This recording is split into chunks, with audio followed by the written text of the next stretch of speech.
இன்றைக்கி ரொம்பவே டிஃப்ரெண்ட்டான கேக் ரெசிபி பார்க்க போகிறோம். Fresh coconut cake.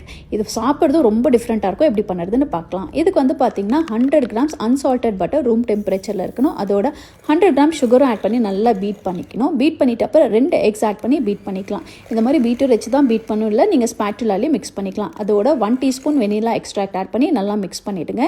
இப்போ 100 கிராம்ஸ் மைதா, 1/2 teaspoon baking soda, fresh coconut வந்துட்டு 1/3 கப், இது எல்லாத்தையும் நல்லா மிக்ஸ் பண்ணிவிட்டு அப்புறம் இதில் 1/2 கப் மில்க் ஆட் பண்ணி மறுபடியும் மிக்ஸ் பண்ணிவிட்டு க்ரீஸ் பண்ணி வச்ச டின்னில் வந்துட்டு 175 டிகிரி சென்டிகிரேட்டில் 25 to 30 மினிட்ஸ் பேக் பண்ணி எடுத்திங்கன்னா சூப்பரான ஒரு டிஃப்ரெண்ட் டெக்ஸ்சர் உள்ள கேக் இங்கே ரெடி ஆகிடும். ஃப்ரெஷ் கோகனட் கேக் பாருங்கள், நல்லா சாஃப்டாக இருக்குது. இது வந்து ரொம்பவே மைல்டாக இருக்கும். அட் த சேம் டைம் பார்த்திங்கன்னா அந்த மாய்ஸ்சர் கண்டென்ட் கொஞ்சம் அதிகமாக இருக்கும் இந்த கேக்கில். நல்லா மைல்டாக நல்லா சாஃப்டாக இருக்கும்.